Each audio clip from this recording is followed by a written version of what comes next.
यीशु मसीह के मधुर और मीठे नाम में मेरे प्रिय मसीह भाई बहनों, एक बार फिर से आप सबको जय मसीह की। और आज हम जानेंगे कि एक उद्धार पाया हुआ व्यक्ति कितने प्रकार के देह से गुजरता है। पहला कुरिन्थी 15 अध्याय उसका 35 पद से 44 पद के बीच में इन वचन 4 प्रकार के देह के बारे में हम पढ़ते हैं। और पहला कुरिन्थी 15 का 44 में हम पाते हैं कि पहला जो देह है स्वाभाविक देह वो होता है जब हम माता पिता से पैदा होते हैं।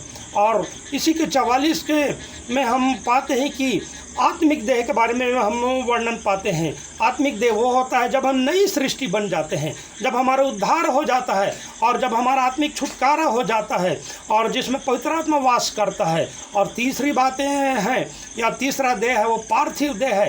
पहला कुरिन्थी 15 अध्याय उसके 44 पद में हम पाते हैं पार्थिव देह वो होता है जब एक उद्धार पाया व्यक्ति प्रभु में सो जाता है।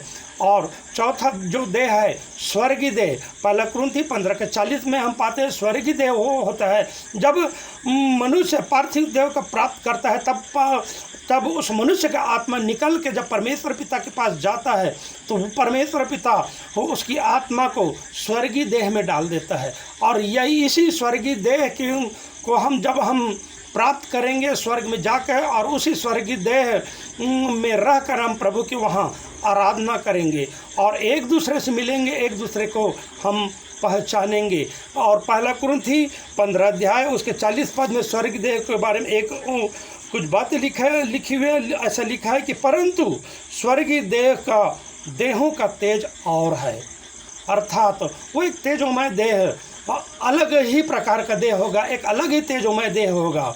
इस प्रकार से हम 4 प्रकार के देह का हम वर्णन पाते हैं। जय मसीह की।